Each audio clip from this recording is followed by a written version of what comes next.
Prej vitesh Albana Vokshi është bërë pjesë e politikës dhe ajo ka qenë fjalë pak për jetën e saj private, por e kundërta ndodh kur bëhet fjalë për denoncime. Deputetja e Partisë Demokratike shpesh ka ngritur zërin për afera prej miliona eurosh. Madje në disa raste ka qenë vetë kryeministri ai që e ka vënë në siklet Vokshin dhe e ka etiketuar si Pamela Anderson, protagonistën e serialit Baywatch, e njohur në botën e kinemas për bukurinë e saj fizike, flokët e gjatë bjond të trupin e bukur. Gjatë një diskutimi, Rama i tha Vokshit: "O Pamela, po ku i pe këto raporte nga kulla e Baywatchit?" E pyetur për këtë etiketim që ka bërë Rama, Albana Vokshi u shpreh se kjo gjuhë as pak etike i duket si flirtim nga ana e kryeministrit dhe nëse ai vijon të flasë kështu, ato do të takohen së bashku në gjyq. Në lidhje me jetën e saj private, deputetja demokrate është shumë e rezervuar, por për te i kësaj, qytetarët kanë dëshirë për të ditur më shumë detaje rreth jetës së Albana Vokshit.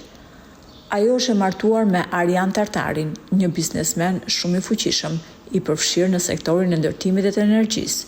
Sipas burimeve mediatike, Tartari ka qenë aksioner në kompaninë Vision Construction dhe ka patur lidhje në projekte të mëdha të ndërtimit në Tiranë, përfshirë kullën Expozita Building, që po ndërtohet tek ish Expozita Shqipëria sot. Nga martesa, çiftit i kanë ardhur në jetë 2 vajza. Kanë qenë disa mosmarrveshje mes çiftit që i quan ata drejt ndarjes, ndërkohë që fëmijët ju lanë për kujdestari nënës së tyre. Ish bashkëshorti i deputetes paguan të gjitha detyrimet për vajzat dhe i ka krijuar të bijave një jetë që të mos i mungojë asgjë. Disa vite pas divorcit, Albana Vokshi bashkëjetoi me një analist të cilin e shohim shpesh në studio televizive dhe kjo lidhje nuk i funksionoi dhe secili më pas pa jetën e vet. Ndërsa kamera ndriçon foltoren, qytetarët shpesh pyesin: kush është vërtet Albana Vokshi, jashtë sallës së parlamentit? Komentoni më poshtë çfarë mendoni ju për figurat publike që zgjedhin të ruajnë privatësinë.